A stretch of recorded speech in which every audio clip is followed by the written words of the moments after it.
आई आज एगो बड़ा ही सुंदर भाव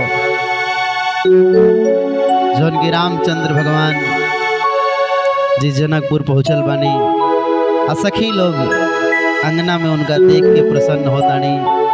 वही सखी में से एगो बुआ जी बाड़ी जो न कि लगभग हर शादी विवाह में उपस्थित रहेली। दुल्हा के बखान करतानी बतावतानी कैसे।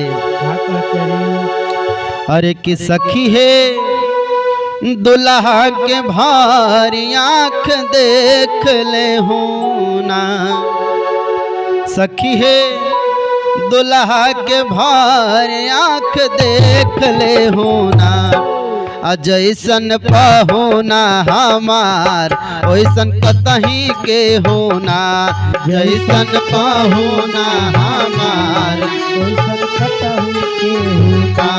सखी है दुल्हा के भार आँख देख ले होना, सखी है दुल्हा के भार आँख देख ले होना, जैसन पहुना हमार वैसन कतही के होना, जैसन पहुना हमार वैसन कतही के होना।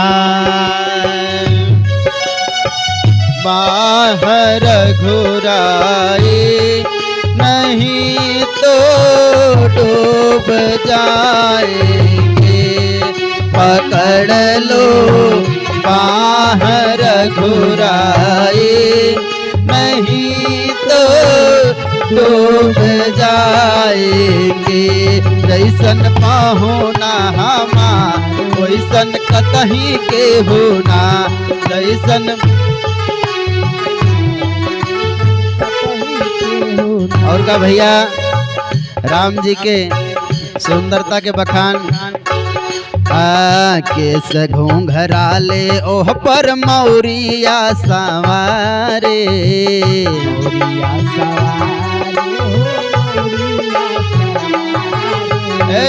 नयन कजरा रे आधार अरुणा रे,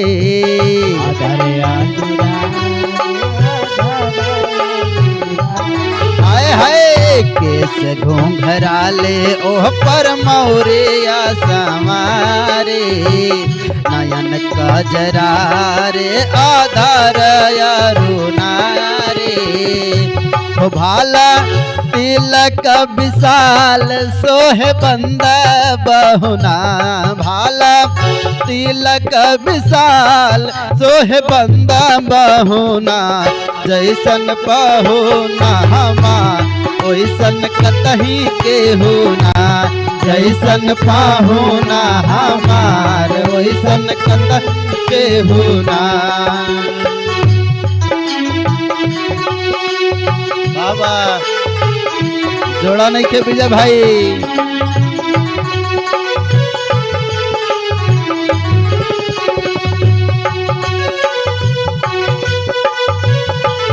बोल सिया राम भगवान की जय हो।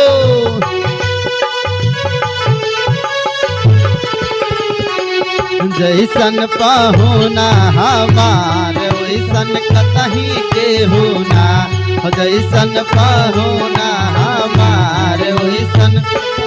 और का भैया आनन पे कोटि कोटि चंद्रमा पड़ल बा, चंद्रमा पड़ल बा हो चंद्रमा पड़ल बा, लागता मूर्तिया ई अपने गढ़ल बा, अपने गढ़ल बा हो हो। आनन में कोटि कोटि चंद्रमा जड़ल बा, लागल मूर्तिया ई अपने गढ़ल बा, अति सुंदर आनंद लेकिन ऐसन के होना, अति सुंदर आनंद लेकिन ऐसन के होना, सखी है होना हमार वैसन कतही के होना, जैसन पाहुना हमार वैसन ना सखी हे दूल्हा के भार आँख देख ले हो ना सखी हे दूल्हा के भार आँख देख ले हो ना हो जैसन पाहो ना हमार वैसन कतही के हो ना हो जैसन पाहो ना हमार वैसन कतही के हो ना हो जैसन पाहो ना हमार वैसन कतही के हो ना।